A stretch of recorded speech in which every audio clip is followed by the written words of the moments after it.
Fantastic. Well, welcome to the Music Currency Podcast. This is, I'm not saying what episode you can read. So, anyways, I have today two awesome people, great guests, a phenomenal clarinetist and a phenomenal composer who I just learned used to play piano much more than he does now.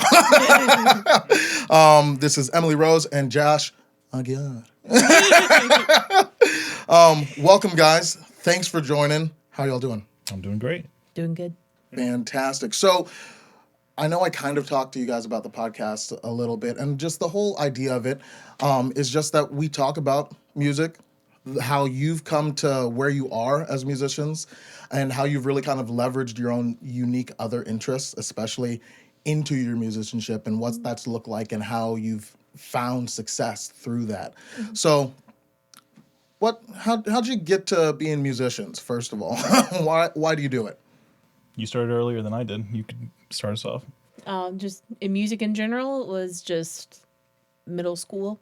Mm-hmm. Yeah, the typical, I guess the stereotypical start. Homeboy gives you a recorder and you're like, okay, This is rad. Yeah. Then after that, I straight sixth grade was whenever they started where I'm from, which is Southwest Virginia. But started clarinet, and that was the only instrument that they still had at the school that I could rent. Oh. So, because I'm from a really low income family, so I couldn't afford to go to a music shop and go buy my own instrument or anything. And the rental fees were also really expensive at the music shops in town. So the band director was like, hey, you know what you should play? Clarinet. And I was like, hell yeah, that looks like an oboe. I'll try it. So that's how I started. Oboe. Yeah, I wanted to be an oboe player. Really? Yeah, wild. not anymore. So yeah, I started with that and then just kind of went through. But yeah, what about you? Well, I did not have any musical background for around 20. My dad would always strum a guitar on the couch, and my mom as well. But then when he passed away fairly young, I think I was 9 or 10, we always just had like a bad association, like sad feelings and all this, because he would always have the radio playing or whatever. So I just, no music for like 10 years. Went and started working some horrible jobs like Walmart and absolute misery. And I'm like, okay, I'm not doing this the rest of my life after a year or so. I'm like, well, I used to like music when I'm little. I could see myself doing that. So I saved up a little bit of money, got a keyboard, started taking lessons for a couple months, and started at the community college. And that's where I met her.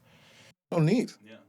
So what was kind of one of your biggest inspirations for both of you to really actually pursue music seriously, and then actually like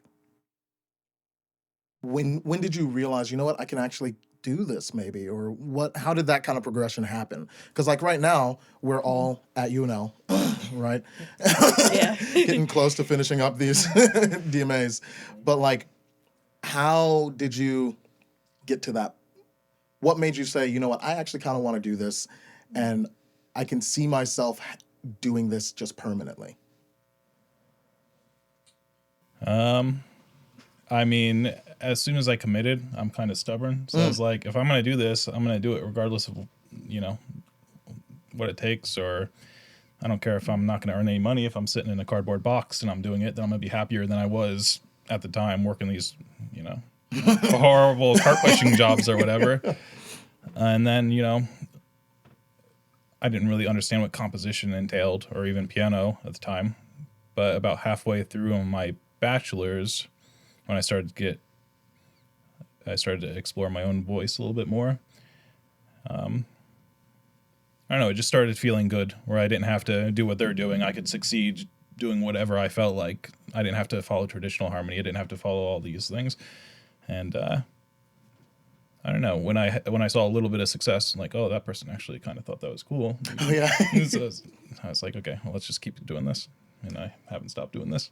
Yeah, that's super rad. I remember the first time I realized like stepping outside of the kind of conventional, functional, this is what I've learned, and I guess just gotta repeat it sort of mentality. That's where like I think a lot of us start getting a lot more free. What I've always kind of said is whenever someone ends up really connecting with their music and what they're doing, it's that they will end up wanting to make something new, right? So either you're a performer and you're just into the mindset of how do I make this piece that maybe tons of other people have played or maybe no one's played before, but how do I make something new out of it beyond what the composer wrote? If you're a composer, it's a little bit more obvious because you're like, how do I make something that no one else has done? Or how do I arrange something that someone else has done, but in a different way? How does it indicate my style and my way? It always makes me really interested when I hear the same piece from 50 different people and coming to the point of realizing the nuances in there are a brand new creation, from someone. So that's really kind of what I see coming out of that. And I think for composition, that's a really easy one. How about for you with clarinet? Oh God. Well, I always wanted to be a band director. Like I started with music like in middle school, as I said, and I just kind of went through and I was like, oh man, this is cool. I like helping people.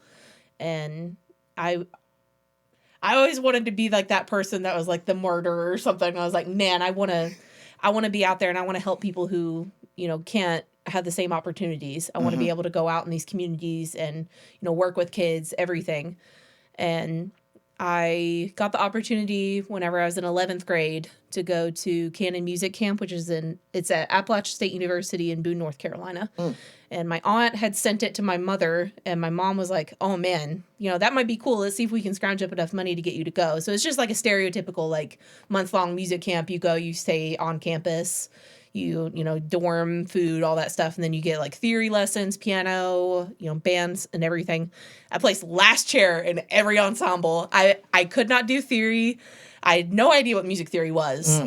And at one of the concerts that night, we got to go watch the North Carolina Symphony perform Dvorak's New World Symphony. And I was sitting in the back by myself because, cool boner. I didn't need friends. Oh, yeah. But I'm a clarinetist. But too smart for all the other people. They have the massive concert hall. So it's like the equivalent of like the Lead Center here.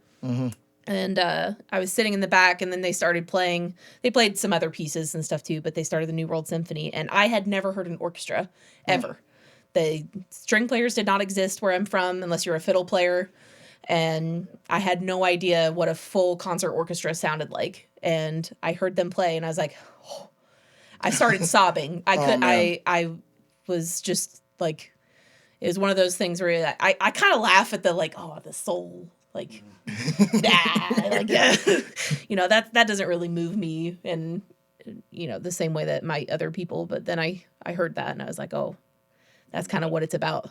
And there's a clarinet solo in the fourth movement, and I was like, oh man, I want to be that person.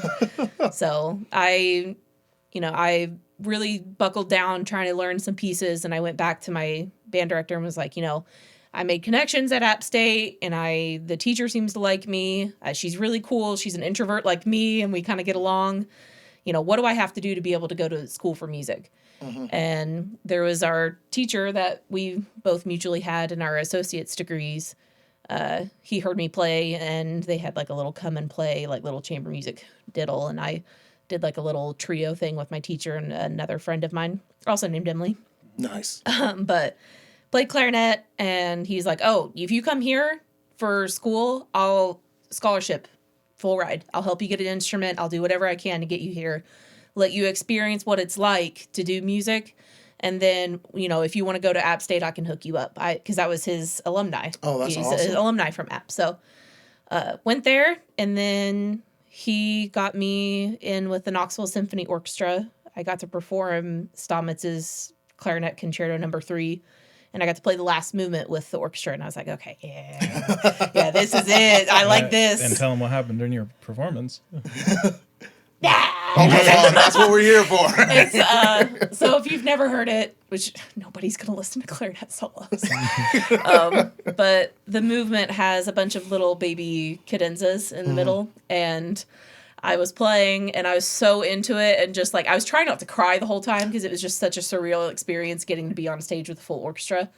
and I smacked my clarinet into the stand in the middle of one of the cadenzas, and the director just looks over at me like, Now that's a cadenza. I'm like, well, and I completely I mean, I was in one of those musical moments where you kind of like black out and you're just kind of in the experience. You're in the flow state. Yeah. Oh yeah. But that would be that's probably what did it for me. And then from that point, I've just been so fucking stubborn that I was like, I'm happy with $10,000 salary a year if I can, do music and not be at Walmart working, 4 a.m. to 1 p.m. in a negative 40 below freezer, stacking shit like I did in my undergrad. So I just don't want to do that again. Oh yeah. To mention Daniel's point, he asks about interpreting and having freedom. It doesn't seem like that's like as much of a factor in orchestral stuff. That's not. Like you're doing. So are you just happy with that, or is that why you're doing so much electroacoustic and new music because you have more room to interpret? Let's talk about that, because actually I remember what was the class we were doing? Research methods. There we go. Yeah, where we became the best of friends. Yeah. And so, and when you started talking about the electroacoustic stuff, I was like, what? Yeah. What is this is something? And it blew my mind that somehow it's a rarity still. Like, I get it. Yeah. You go to school long enough and you get how really cool things are rare, but for some reason. But like, it blew my mind, all the stuff you were talking about of how like you're mixing in those electronics and like kind of synths and like all of this sort of stuff, the programs to actually make some wildly cool stuff. So how'd you get into that even in the first place, and what drew you to it? Well, my teacher at App State, she was the first person I had ever seen in my life that played anything with electronics, and I watched her recital. I think it might have been at the Canon Music Camp or something. We watched her perform, and she had broken out a bass clarinet, and she played this piece that was bass clarinet and like a live process patch. So like she would play, and then the patch would respond and do like some really cool like chords based off of whatever note she played, and then it would respond and like warble all kinds of stuff. And I was like, holy shit! Yeah, and I'm a big like hard rock metalhead, so I was like, oh, if I can do something like that, I'm down. So I knew that I wanted to do something like that, because I knew early on that it wouldn't make sense for me to go into an orchestral career, because if there's like one orchestral job that opens up in the United States, there's going to be 600, 700 clarinetists all going for that one spot. All so they can play Rhapsody in Blue. Yeah. And I'm not happy or fulfilled in just working on excerpts my whole life.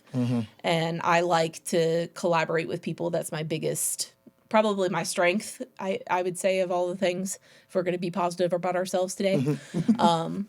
And at App, I mean, I was with him at the time as well, so I would just kind of hang around him, and I was there with the other composers, and I really Your teacher was a good influence as and well. she also really made sure you guys were aware and played new music. Yeah, and she would work with the composition studio as well. So I was writing a clarinet piece, and my teacher brought her in, which she like demonstrated some things for me, and so here's how you can write better for clarinet and all this stuff. I just liked that she was willing to let me explore those things without forcing me to be down the path of Mozart. And, of course, yes, you need to do your scales. Yes, you need to do your ABCs and 1, 2, 3s and tie your shoes. But, it's fine for you to also do these other things too. And she was intrigued, I guess, by my interest in that. Because, I mean, as I think I explained this to that in the class, like, people do not touch electronic literature as an instrumentalist. And I could probably say that for like,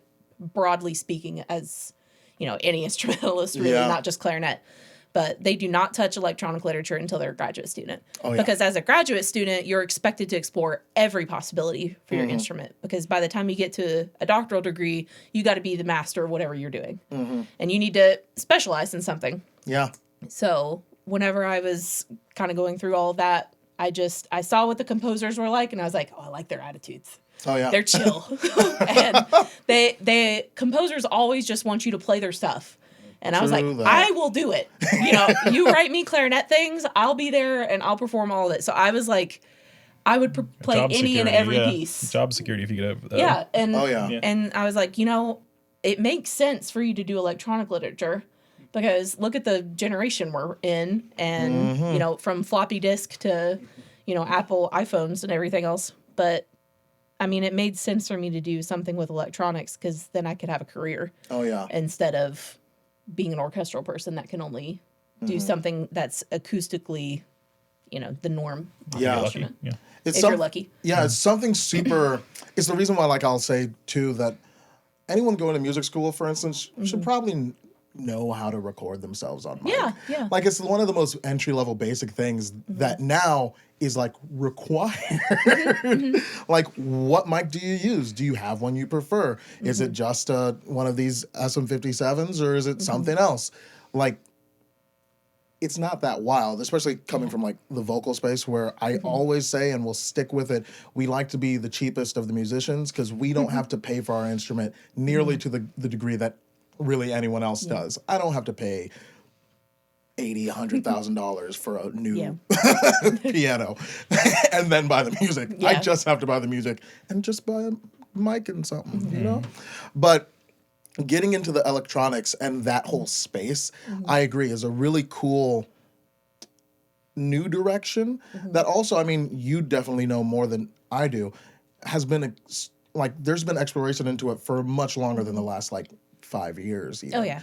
Like, for a while, as soon as it was an option. So when I Yeah, started yeah. doing something. So I think that's really, really dope to be able to do that. And then, bringing it into the composition. And I know also from research methods, as you're taking a similar-ish approach, I would say, to composition in that you're doing stuff with game dev and, and making the raddest I dare say it's more rad than my project. Shit. I dare say, and I get to make music videos, but I legitimately died in a good way when I heard about what you're doing. So what is it? Well, I somehow convinced my committee to let me make my own game project. So I'm making a 16-bit Final Fantasy Nintendo old school RPG, based on go even nerdier, based on Dungeons and Dragons that we play. So we have our storylines. Whacking mics. we have our storylines already pre-played, so we're gonna adapt that for a video game. So collaborating with a bunch of artists over here, voice actors. Oh yeah.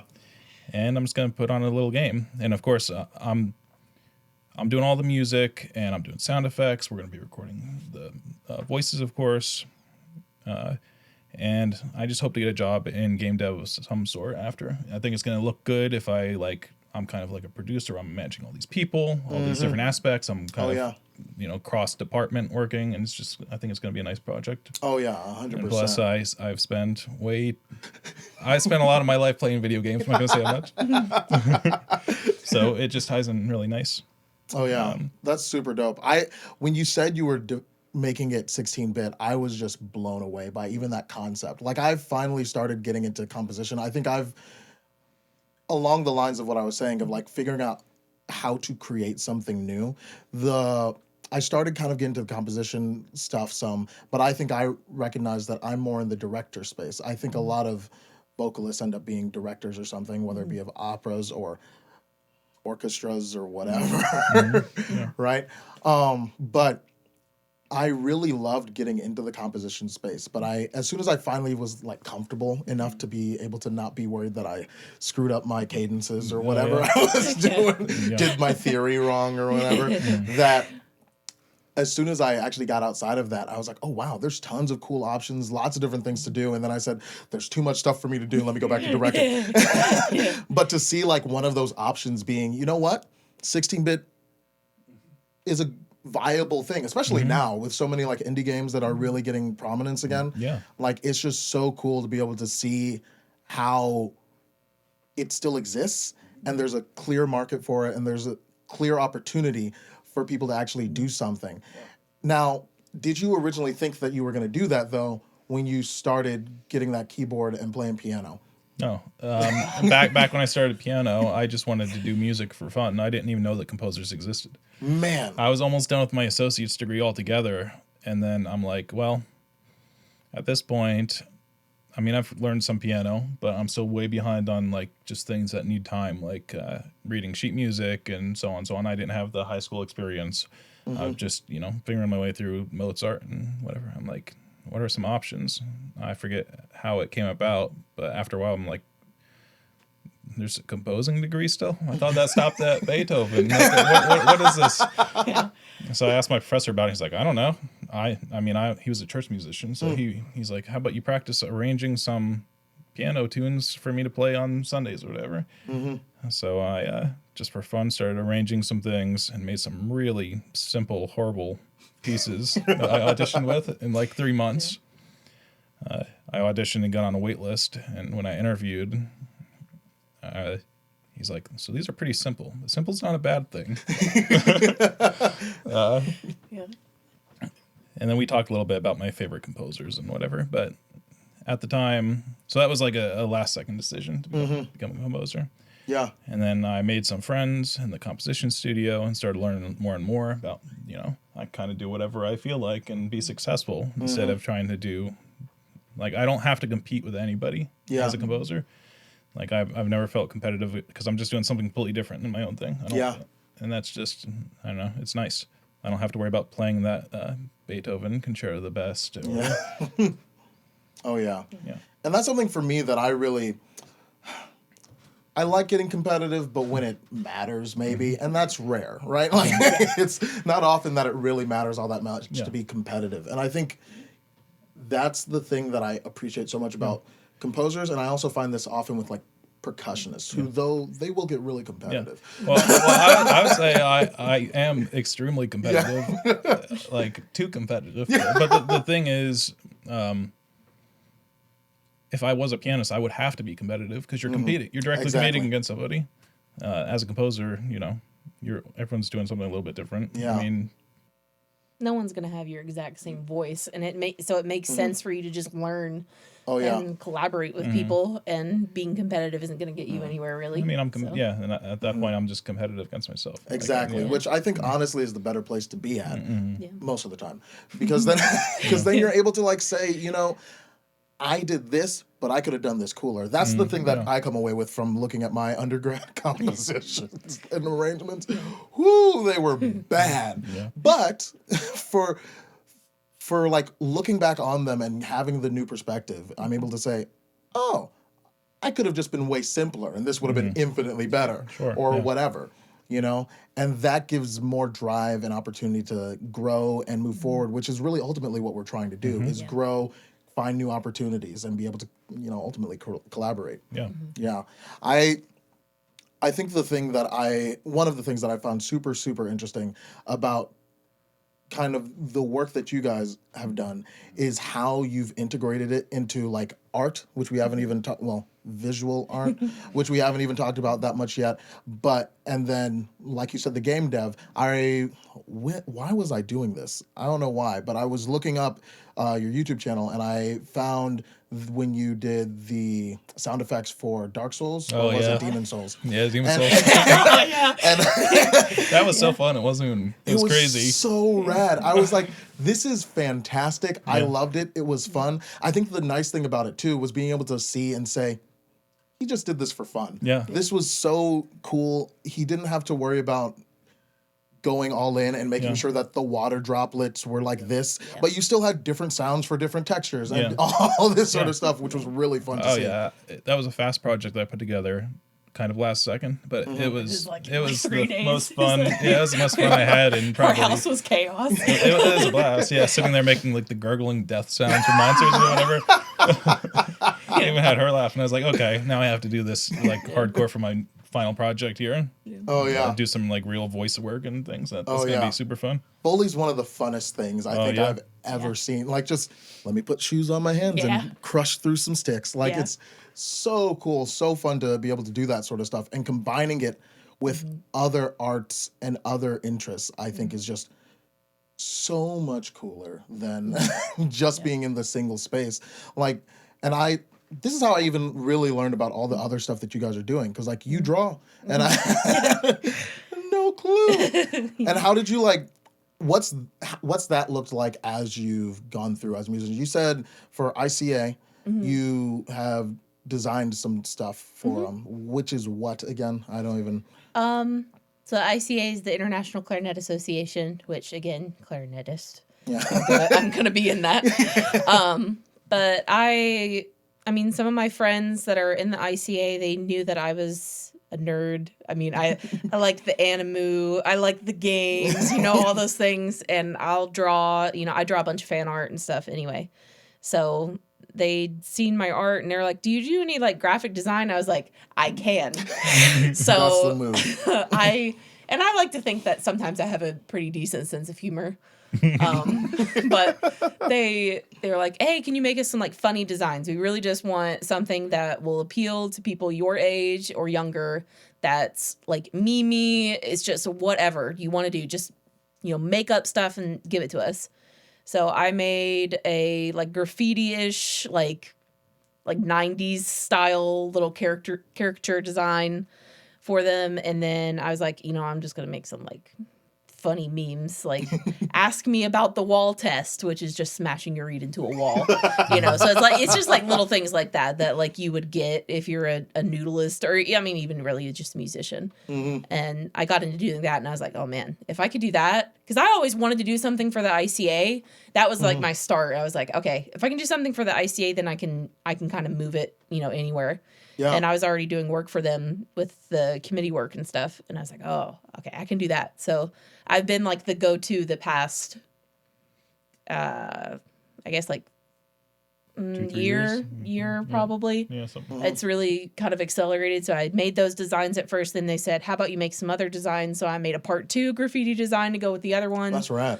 And then they were like, oh, we're doing this. We are the ICA movement. We're really trying to just bring it about inclusivity for the, because we are an international brand, make something for that. So I made these like Facebook banners and little designs for their Centennial Fund and, little things that would grab people's attention at festivals and stuff. That would be like, oh man, I'm going to go get that pin because that's cute. That's super cool. And then stuff like that. So that's so rad. I love that.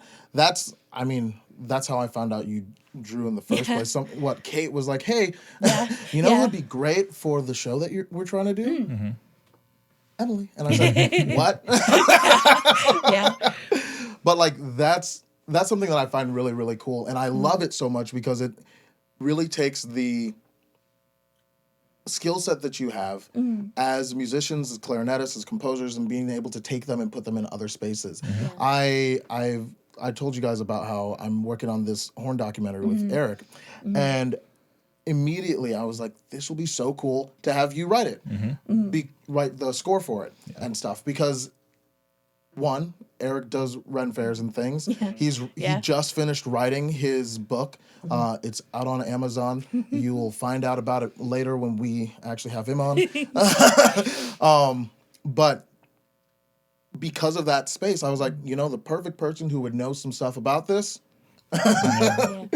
Right? Yeah. Nerdy composer, man. Yeah. Exactly. And it really gives great opportunity to flex those skill sets that you've developed while also being able to utilize them in a way that I think often, kind of like what we were talking about with the electric clarinet stuff, and I mean composition in general until you hit a master's degree often. Like, like people just don't know about these as options and as ways you can leverage your other interests and skill sets into something that's unique, something that you can actually thrive and live off of legitimately too. What has that kind of experience been for you? What have, more specifically, how have you seen these things develop a little bit more for yourselves? Oh man. Go for it, Emily. I guess I started making, oh God, I don't even know where to start. Because you're not trained as a visual artist. Like you had that moment where you're like, oh, I'd never taken an art class. I was self-taught. I used to sit there with my Saturday morning cartoons and make my mom pause the recorded VHS of Yu-Gi-Oh! And let me go up with notebook paper and trace, Yami Yu-Gi on the screen. Yes, the coolest. Back then they didn't have flat screen TVs. It was a big bulbous glass, 40-pound TV. You have to figure out how that's going to work. Yeah, so I would do that, and then I was like, that's what started it for me. And then I've made friends along the way that are like, oh, have you ever like seen how to actually draw anatomy? I was really sheltered. I didn't have the internet, at that point in my life. And they were like, oh, this is how you do it. So here's stick figures. And, I've just grown and grown since. And in our undergrad, I was trying to figure out ways. This was whenever like video game streaming and like Twitch was really blowing up. And I was like, oh man, I could do that. I bet because sometimes I'm funny. Like, and I was like, I could get, it's really cheap to get started. I play on PlayStation. I'll go get a PS4 camera and I'll just stick that shit on there. Oh yeah. So did that. And then I was like, I can design my own emotes. So I made my own emotes. I was like, I could make my own banners and, cover title screens, whatever. Did that. And then it just escalated from there. I built a community through streaming and I was like, oh, I can actually kind of do this art thing. Let me see if I want to make that a career at that time. Because it was money to get gas for heat. It was money to pay gas in the car or to get groceries. That was an ongoing conversation between us too, where you're like, well, I really wish I could have done more with art. I was like, why not? Yeah. I mean, so he's always kind of been there as like an inspiration that's been like, why don't you just do it? Why don't you find a way to make it work with your clarinet and everything? Yeah. So I started doing those things and it's like, oh, I could advertise commissions. Maybe I can make a little bit of extra money to help, cover this bill or cover that bill. And it's escalated since then. So like the end of my undergraduate, I was getting, you get nothing for streaming really, but you get a decent amount. you can, of course. But if you're starting out and you've got like 3 viewers, I don't want to turn this into like a Twitch like broadcast. Look, it's average or anything. But it's a way that you could. I would stream clarinet on Twitch. I would get on there and I would use that as a way to practice in front of people. Man. And do my audition excerpts on there, and I would have people come by and they're like, "Oh, I didn't know you were a clarinetist. Can you tell me about it?" And I tell them about music. And we'd have young band kids dropping in. Yeah, like, and they were like, "Oh wow, you can do, you clarinet on Twitch? What?" That's super cool.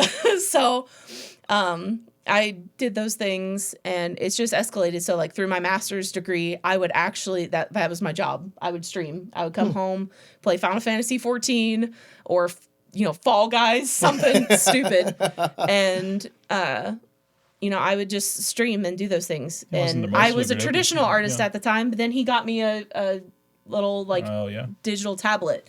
And I was like, oh, that's how people do digital art. So I got into doing that. And then I was like, you can animate. You can do all these things. You get Adobe Cloud for free as a student, at most universities now. So I got that and I learned you can draw in Adobe and you can, do things with Photoshop. I was like, oh, I'm going to draw in Photoshop. So then I started watching and following people on like Twitter or DeviantArt at the time, Instagram. And I was like, oh, that's how they do that. Okay, I'm going to try that. Oh, that's how you layer things. I'm going to try that. Oh, that's how you make a GIF. Okay, I'm going to try that. So it escalated from there. And then I built a kind of decent, little art area for myself. And I was like, oh, I can like do some stuff with this. And Josh was like, why don't you make me a title screen for this piece? It'll get your art out there. So I would make stuff for him all the time. And then I had people that were like, oh, can you make something for me? I'll pay you a little bit. And I was like, you don't have to pay me, but yeah, sure. That's super So rad. I would just say yes to everything. Maybe that's not the best mentality. Just say yes to everything. But I was really desperate at the time. And I just music for me was the release from, all the stress of I gotta be like Sabine Meyer in everything I'm doing, and it was a way for me to make myself different from somebody else. So that was what I did. That's so rad. I'm so glad that other people have had some of the ideas I've had. Yeah. Because it's refreshing. Amen. Because and especially the cool creative ones like the streaming on Twitch. I really wanted to do practice on Twitch. I'll be the first one to say that I'm a very good procrastinator and I'm very good at cheating my way through practice and I can get what needs to be done. But wow, do I not. Am I all over the place? Yeah. But I always thought it would be really cool to just have people if you're just practicing on Twitch, you're doing 2 things at once. Yeah. Right? Or when I was trying to start learning how to do audio production, I was like, well, might as well just do it on here. It's not hard to just do a screen grab and just keep going. And I think that was a great incentive for at least some of the stuff. Now I don't really worry too much about that because I know what to do. I know how to get myself to do stuff. Yeah. But it's so cool and so fun. Plus, I mean, if I really wanted to do it, I would take too much time. This studio would be too much. It would be bad. In a good way, but terrible. But like those sort of ideas and cool opportunities that I think personally there's a lot of that people just don't realize exists as options. It's something that honestly, I bet so many undergrads, especially if they knew about it, they would do it or they would mess with it and they would like try. When I heard you streamed, this was even before we did did research methods. When I was like, oh yeah, cool. Yeah. Sup, no big deal. But like that's something that just shows again the new perspective you can have on something that, especially in the space of like academic music, where often I think the newer kids and people, especially now, are like, well, unless I'm exclusively already listening to this music that's going on in school, and this is the only thing I really care about. I want to be a singer-songwriter. I want to be a this, that. I want to do game dev. I want to compose for games. I want to compose for shows. I want to do this or that. I want to be the piano guys. I want to do any of these things. But there's no real examples of it. And that makes it very difficult often for them to really stick it through. I think it's a good idea to at least do an undergrad, if not an associate's for sure. Especially if you don't know what you're doing already. If you have an idea of, I kind of want to do this, if it's able to help you focus and know at least a good general amount, get you to speed through some stuff, fantastic.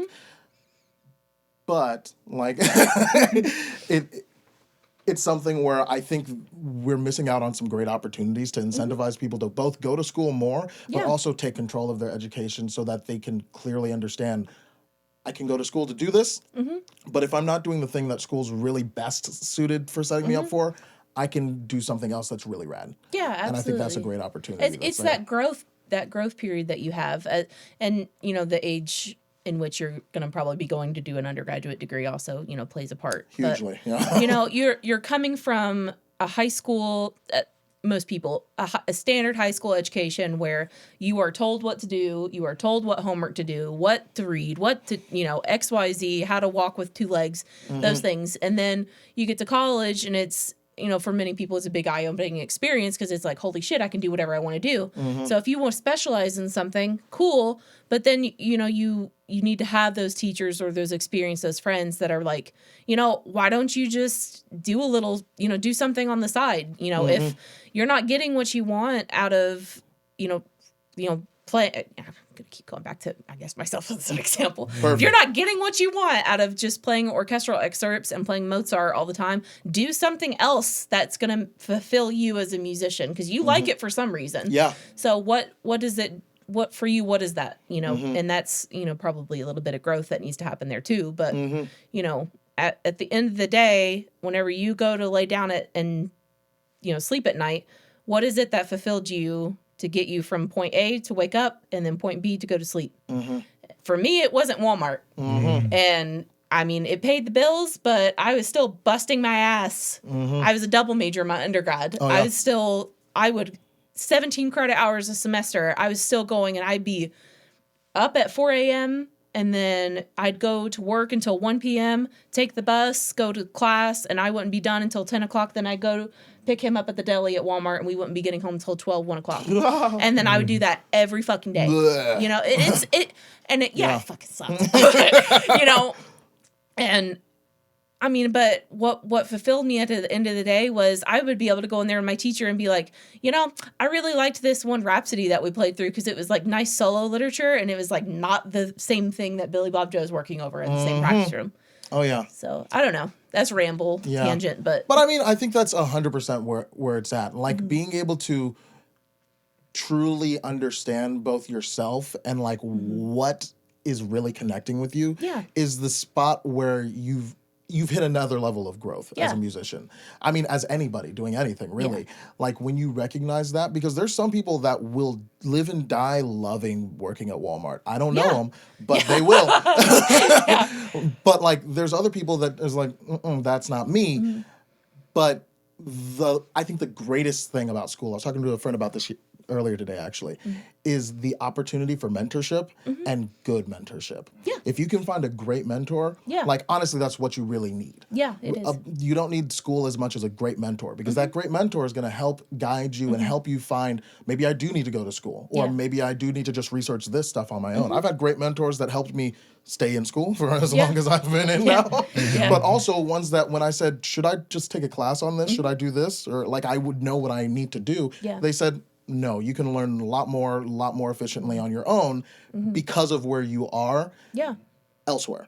Just buy some books, watch YouTube, and you'll learn it. Like We're in the that's- age of accessibility too. Exactly. So, and I mean, your product of the pandemic and everything as well. You know, we live in such an age where I can pull up my phone, and if I want to watch any kind of any video, if I want to learn how to paint my nails but also stand on one finger and eat peanut butter using, you know, my hair or something, I could do it, and yeah. I could probably get it done in about 15 minutes. I know learned how to do frame it. a house. Like, Yeah, like so it just makes things easier too. So it's taking advantage of those things, taking advantage of what's accessible to you. So if you're a student, you know, there's a library, there's, you know, I can go take this one class because it's an elective. So I really like photography. I'm going to take a photography class. 100%. I really like art. I'm going to take an animation class. Yeah. You know, you don't have to be a major in it, but if it's something that interests you, take it.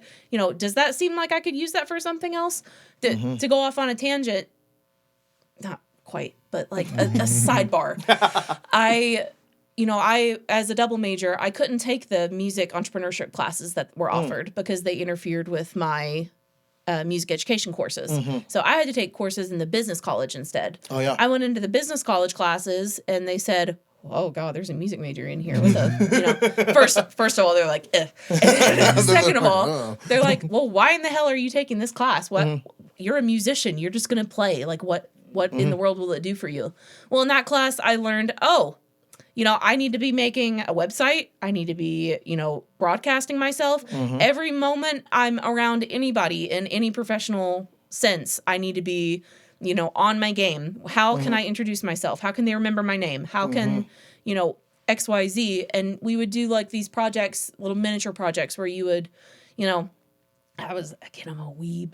And I was like, cat cafe. So I was like, I could own a cat cafe and a bakery, and and this is how much I'd have to make a month, and XYZ, but I could play clarinet while I do it. Oh yeah. And like put on performances and stuff. So I still made it something that was relatable to me because I also love cats and coffee. But it was just things like that I could directly relate, even though I was not taking an entrepreneurship class strictly for musicians. I still wanted to find a way to incorporate it. Yeah.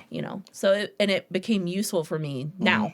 And that's something that's really key too. I mean, part of the reason why I called this podcast Music Currency is because I could use a dollar sign and a cent sign in the title, but also because there is a great opportunity and also deficit often, especially in arts as a whole, but specifically also in music, because, we're in music, where most of us have no idea about the importance of how to run your own business, which is all what you're doing. Yeah. We're all running our own businesses, so we need to figure out how to actually make that something that's viable, that works well. And I think the great opportunity that we really have is to be able to say, you know what? I know what I'm going to do. I'm going to learn from these business-minded people because that's been something that's opened my eyes wildly, right? Yeah. Being able to say, oh, I know exactly how much I need to make for this to be able to sustain this. I know how to actually market what it is that I am providing and how to essentially automize what I'm doing when I'm teaching lessons even, right? Like it blows my mind so much. Maybe I just haven't had that experience and cool. But like it blows my mind that I haven't heard of like private instructors telling their students how much those students should charge for lessons. Yeah, that's crazy. Like, do you not want them to teach lessons? Yeah. Like, what are they going to do? You could be the best performer in the world, and unless somebody hears you play and they're like, oh, how about you record deal with Sony, or whatever, you're a 4-year-old prodigy. But I mean, unless you're getting heard, I mean, what are you going to do? Yeah, how are you going to figure out do your you rates? know how to do you know how to market yourself? Do you know how to be an accountant? Do you know how to hire an accountant? Do you know how to get a financial advisor? Where's the music accountant? Yeah. Like, you need to know do you know what that kind knows. of space what kind of space you need for you to be able to teach in? You sure as hell can't teach in a closet. That's true. Or bathroom. So what are you going to do to make it work? And that's the difference between people who are successful and the people who, struggle and then end up, and I guess in my mind, because maybe I'm just, it's either this or this, but the people who, just give up on those things and you're like, oh yeah, I really liked music, but I didn't see any money in it. So I just went and worked at, Target for 20 years. And I think it's just a strong misconception. It is. Valid the reasons why people believe that to be the case. Yeah. But in reality, it's a misconception that in order to do, I think, honestly, any art, but especially music, that you have to be poor and do music. Yeah, you can live.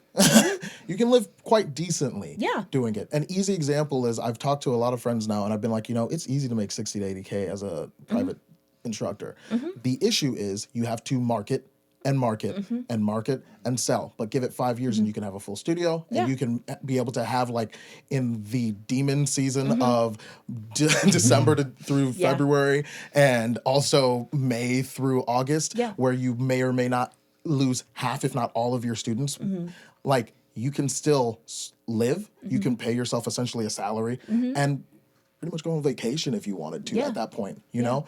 And you're not even working full 40-hour weeks. Like, you can make that happen, and you don't need someone to tell you that you need to either. But Well, it'd be nice. I mean, it'd be nice if people would say that. Amen. Versus, when we were growing up, it was always, I mean, even my family, I'm first generation college kid, but they're like, oh, no, you can't do music. You need to go do nursing instead, because there's money in that. Nursing, pre-med, anything. welcome to me. Dentistry, whatever.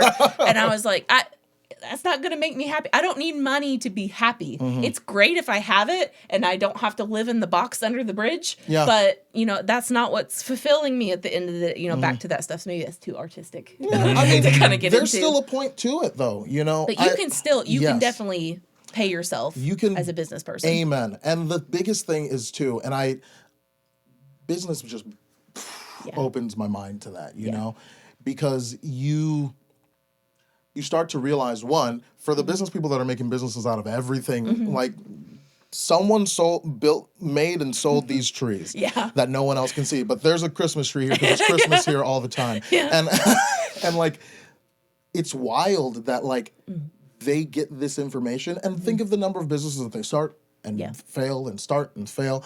And, like, if you can at least do, like, and they'll do it over and over and over and over and over and over and over again. All you need to do is make one moderately successful small business, right? Yep. And you'll be decently set. You'll be all right. You'll be able to actually live reasonably. It's not necessarily that difficult, but it's a challenge.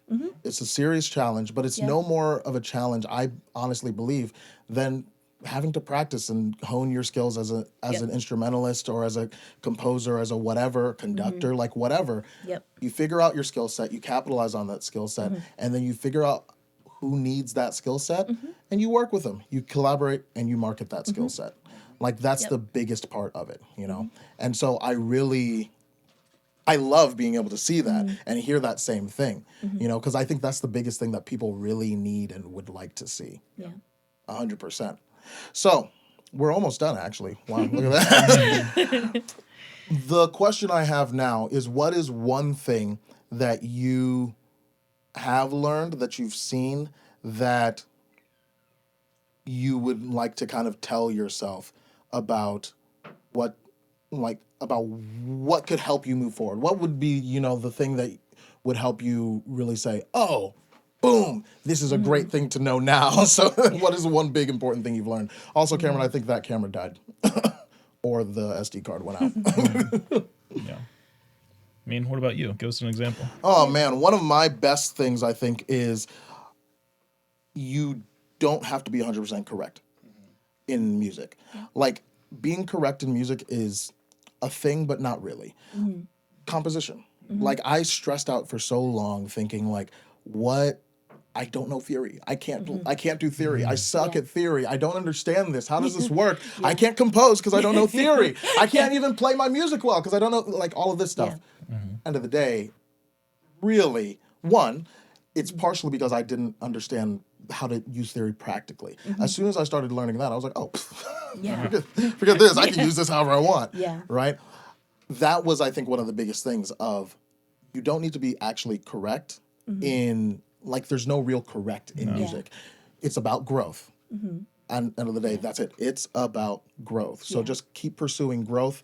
The more you latch onto that, the better it becomes. If I had done that like 5 years earlier, I'd probably be somewhere entirely different. So maybe I didn't want to do it then. But but it helps take away a ton of stress, honestly. Yeah.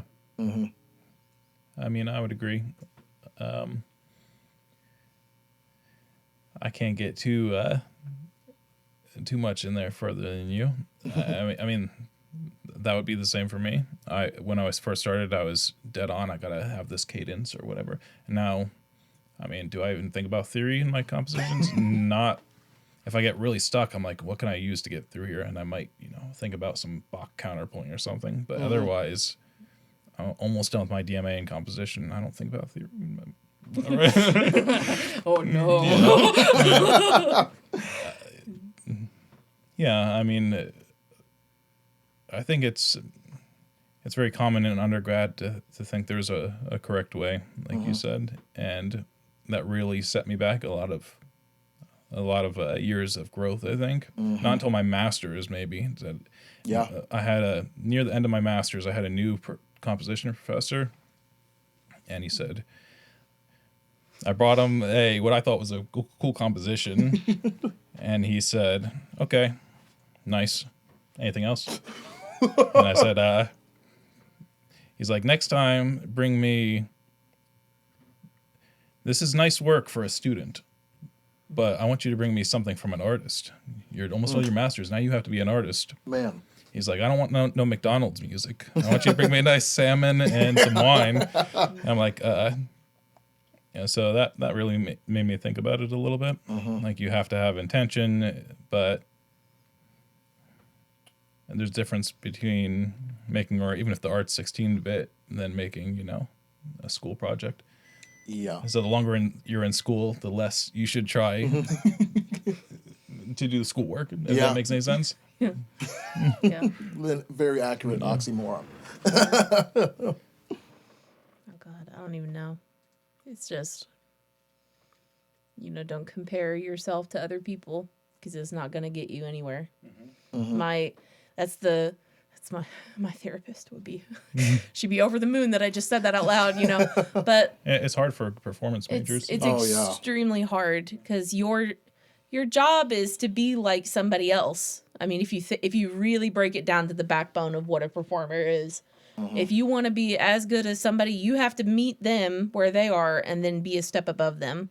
But everybody grows at a different time. Just because you can't play this piece at quarter equals 160 doesn't make you a worse musician. It just, there's some growth that needs to happen there. It's intrinsic. If you even want to. You have to realize that that's an option. If that's what you want to do. Do I want to learn that piece at that tempo, or do I actually think that it's way more cool to do new composition? Exactly, the electronic thing again. It doesn't fulfill me to do Capriccio Espanol. Every day I wake up with the sunrise and a coffee in my hand and Rimsky-Korsakov right there. That's not my jam. My recital, for example, I'm doing this fall. I went up to my teacher. I said, "So there's these pieces I like. This one's called "The Sacred Teaching of the Lonely Goose." Yes, for bass clarinet. I love it. Is that I'm doing this one? She said, "Oh, okay, sure." I said, "But there's also this other piece. It's called The Beggar's Concerto." And she's like, "Okay." She's like, "But if you're gonna do that, you have to do this too." And I said, "Cool." whatever you want, but I'm doing these two. And it's important for a young musician or anybody to realize that it's an option to look for those cool pieces. A lot of people will just say, "What should I learn now?" And then they'll sit there. 100%. And, If you leave it up to the teacher or you leave it up to somebody else, they're always going to give you something. Somebody's going to give you regurgitate some information they heard from Billy Bob Joe down the road that said it, the first time. And some people get And some by people doing that. some people are they fulfilled also in don't doing that. they don't realize that there's other options. Yeah, and there's that might be more tons fun. of having options is wild. When I realized that as a vocal performance major, I could be writing my own arrangements and performing them and compositions, well, welcome to my last 2.5, 3 recitals now. Yeah. Like every single one has been original compositions and or arrangements. Yeah. And people were like, good on you. Yeah. Yeah. Like, but people don't realize that's an option. That's something that I really am passionate about. Because I'm like, so many of these people that have dropped out of music school dropped out because they didn't think that they could do it. Yeah. And it's not just because I'm a doctoral student that has leverage. I understand there's things you should probably learn. Yeah. Yeah. But you can still figure out a way to say, you know what? Hey, teacher, I want to do this. Can we do both maybe? I mean, no, generally a teacher is not going to be opposed to you doing more work as long as you're doing good quality work. Yeah. And it's back to that mentorship thing. If you have a good mentor, they will tell you, the things you got to do to meet the standard or, if whatever standard is. But they'll also, if you tell them, I'm interested in the color blue, they'll be like, well, here's these things that you can do that are involved with blue. And, that will build you up to blue, but also get you past blue to purple, And that's a good mentor that can do that for you. And that's 100%. Whenever it doesn't just have to be a musician. Like you said, it doesn't have to be a college professor. It could be anybody, that will tell you that, and that, that's where you see growth, and that's where Yeah, and especially when you have that same sort of mentor that can say, I don't know how to get you to blue, but I know someone that probably does. Yeah. And they're willing to, I, again, was just talking to a friend about this. I said, I've had a lot of great mentors, but 2 mentors that I highly value are the ones, especially from like this series of degree. There's my primary teacher, Bill. Well, not really my primary teacher now, but my committee head, who's when I said I want to do jazz, he said I can't do jazz, but I know someone you should maybe talk with. Yeah. And he said, have you tried Jackie Allen? And I said, sure. Yeah. Jackie, she's and nice. I did lessons with Jackie, which Jackie, you can come onto the podcast at some point. That'd be awesome. But and Hans. But I was able to do lessons with Jackie, and that started opening my mind to songwriting, right? And I did lessons with her at the same time as I did lessons with Bill. And it was great because he didn't have the ego to say, you must do this, or no. He said, this is important stuff that you need to learn, but I do highly recommend, because I see where your interests are really going. This is definitely helpful. And ultimately, it's helpful for more than just you and me. So go for it. Yeah. And then he also recommended Rick Endicott over in the film New Media. Yeah, he's on my committee. Rick's so great. I love Rick. Because he told me when I said, hey, should I do some film classes? Should I audit them or anything like that? Yeah. He said, no. Here's he said, you do not need to do that. Here's a couple books you can look at, and here's a website that'll give you literally pretty much everything you need to be a filmmaker.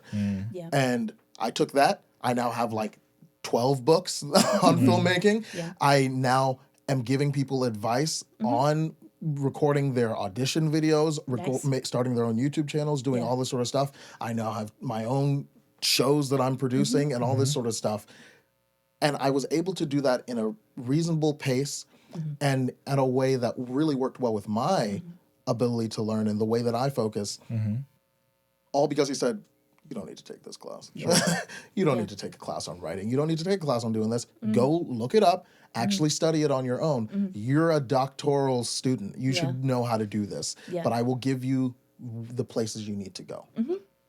Boom. That is great mentorship right there. And I am forever grateful, especially for them, everyone else too, but specifically, especially for them, because we wouldn't be in this podcast right now if it wasn't for Rick and Bill, essentially. It's a huge thing. But yeah, y'all, This has been a great time. Yeah. Hopefully one of these cameras stayed on. I swear, one of these days I'm gonna figure it out how to keep power. But yeah, thank you guys so much. Any other last things you want to shout out, and or like your Twitch and your YouTube and your whatever or anything like that? Oh God. I mean, if you want to check out my YouTube, it's Josh Aguiar Music. Lots of cool little video game things, and there's some Renaissance chorale studies. It's just a big old mix. A lot Love of it. fun things. I'm Emily Rose Clarinet on Instagram. I'll post pictures of cats and clarinets and Clarinets baking playing goods and cats. stuff.